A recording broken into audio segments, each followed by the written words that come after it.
Hey guys, Coach Chris here, back with another video. Got another game of the French for you. So we get another e4, e6. This time white starts with knight f3. Typically, this is going to lead to an exchange variation, but could go into an advanced or a wing gambit. But in this case, we get another exchange variation. And like I said in our last French video, the exchange, the advance, they're just wildly popular at our lower levels. And what's nice for the French player is that there are several good options for you there. So just recaptured, and white plays d4. And again, I feel like black is, and this is supported by the engine, black's just already equal here. We've got equal space, easy to develop our pieces. So already love black's position. Again, I like to start with bishop d6, and we get to see why in this game. White plays the usual move, bishop d3. Clearly this is where the bishop belongs in this pawn structure, in my opinion. The pawn's on a dark square, so this light squared bishop just fits in perfectly with white's pawn structure. And the reason I start with bishop d6 is so that I can play knight e7 and support bishop f5, trading off my bad bishop. Bad because my central pawn is on a light square, restricting this bishop's freedom of movement, with white's best piece, their light squared bishop. So castle, castle, bishop g5, and here we see a very thematic f6. Now, in quite a few openings, f6 is just too weakening. But here it makes perfect sense. White was controlling the e5 square. White potentially wanted to hop a knight into that square. White was pinning the knight so that it couldn't fulfill its job of backing up the bishop on f5. And so f6 is just perfect for this pawn structure. So kicking the bishop back, and now free to play bishop f5. And this just completely neutralizes any attack white was dreaming of. We trade off our worst piece for white's best. c3, not quite sure what white had in mind here given how the game progressed. It's a very normal move, but as we'll see, white ended up having different plans for the c-pawn. I just developed my knight. I chose d7 because, you know, the knight can go to b6 and c4 potentially. It can reinforce d5. Sometimes after rook e8, it can go to f8 and e6. d7 is just very often the right square for the knight in the exchange, at least the way I play it. Some people play knight b c6 with the idea of castling long. I don't really love those plans for black. Anyway, I also, in this pawn structure, I like to allow the c-pawn to move forward to c6, which allows my queen to come to b6. If white ever plays queen b3 attacking my b-pawn, I like to be able to respond to that with queen b6. So anyway, that's why I prefer knight d7. Rook e1, I trade off that light squared bishop, which was the plan all along. And now c6, just keeping this pawn nice and protected, allowing for, say, queen c7, and maybe putting some pressure on h2, and just connecting the rooks, allowing them to come to the e-file to challenge white's rook. Knight bd2, rook e8. Again, just keeping everything nice and safe and simple. Rook belongs on the open e-file. It protects this knight. I want to move my queen, but I don't ever want there to be a scenario where I'm hanging the e7 knight, so just rook e8. a3 is another interesting choice. You know, white really doesn't want to play b4 because then we just have a very easy knight b6, and then we're looking at some nice squares there, which white won't be able to challenge really because the b-pawn can't move backwards. So I'm not really sure what a3 is about. Queen c7, connecting the rooks, forming a little little queen bishop battery. And here's an interesting moment. Rook a c1. So in our last French game, we also had an exchange. We had an isolated pawn. And the recipe there, as I talked about, was first you blockade the pawn, and then you just trade down to an endgame where you're the one with winning chances. When white has an isolated pawn, they're banking on piece activity to make up for that structural deficit. But as the pieces come off the board, that pawn gets weaker and weaker and weaker. And so I was happy to see rook a c1 because, to me, that move only makes sense if your intention is c4. And if that happens, then I know what the plan is. I take, inflict an isolated pawn, and then the knight can come here. So first I played knight g6, because, it's my move and he hasn't created that isolated pawn yet.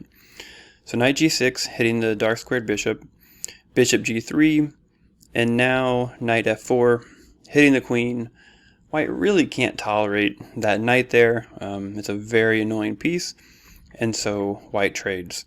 And again, if the isolated pawn is coming, which rook a c1 signals that it is, I want to trade off pieces. I want to get to an endgame where that pawn gets weaker and weaker and weaker.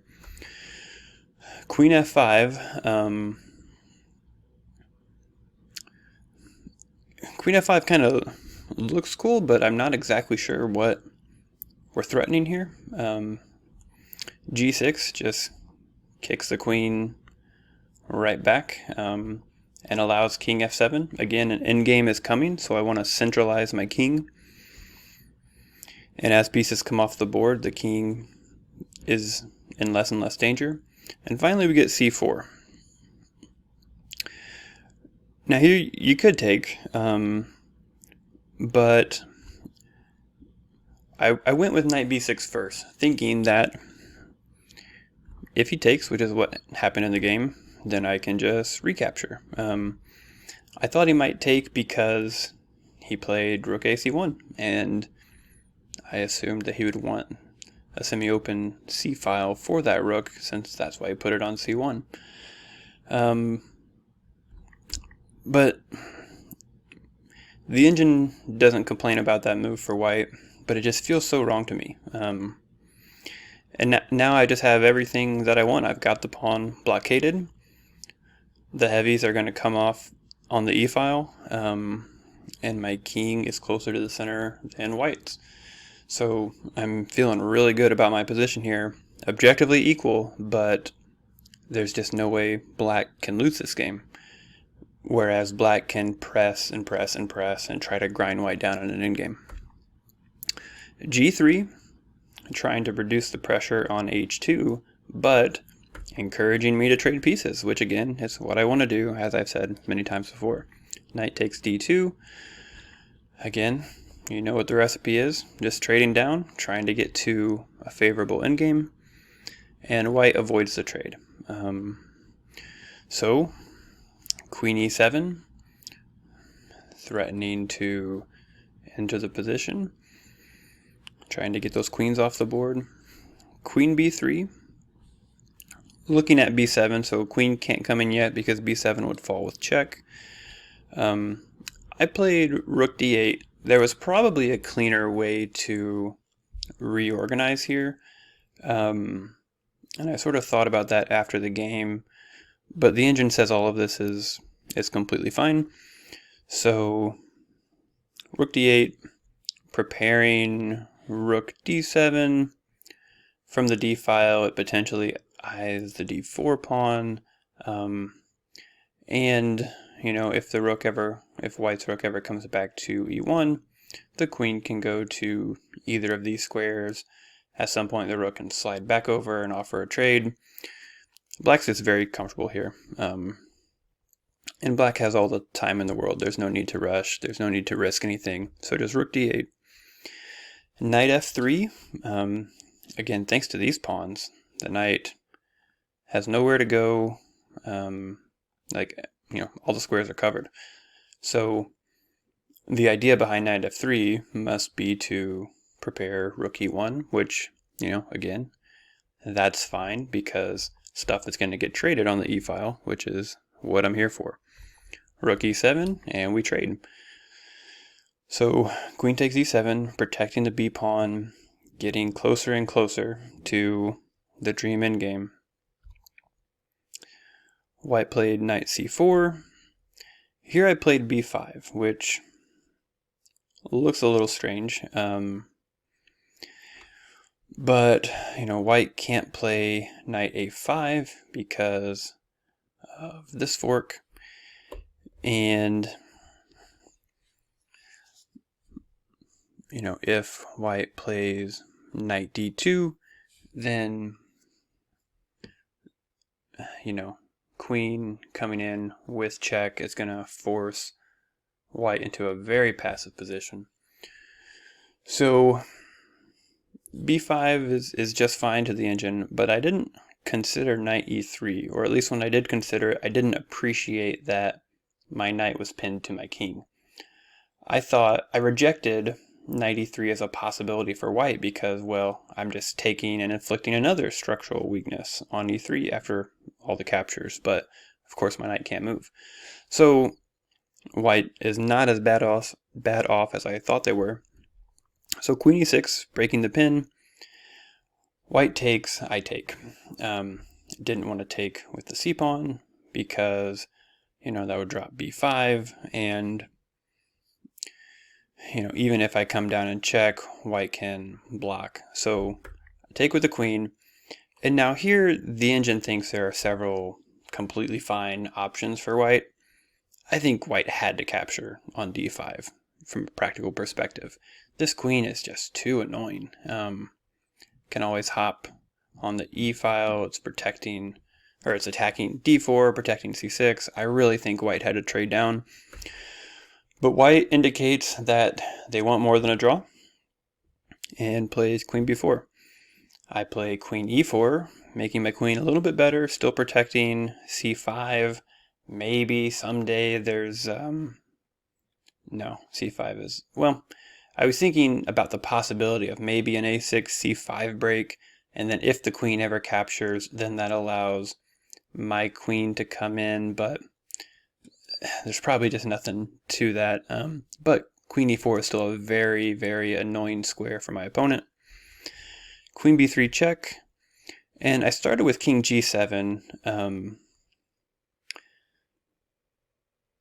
to keep the king a little bit safer from checks, but I figured out here in a couple of moves that actually my king needs to be coming closer.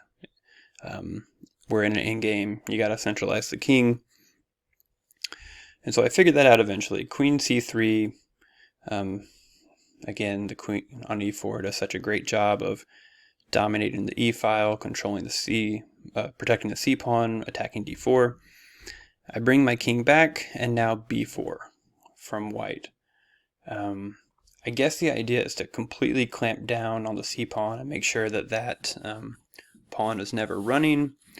But to my eye, it just means that I've got this open diagonal that is a potential route to infiltrate white's position with my king. So I start moving my king up. f3, again, engine says it's fine. Feels a little loosening, a little loose to me. Just queen d5, queen's still in a great spot. King g2, bringing the king a little closer. King d7. I want the king to be able to defend the c-pawn so that my queen is free to try to cause some mischief in white's camp. h4, queen a2 check, starting to get annoying. h5, closing the door so that the king has no squares. And now, on the 41st move, white blunders. And this is the style of chess I like. You play solid, you look for your chances. I get the chance to trade down into a king and pawn endgame, which is just completely winning because of that weak d-pawn.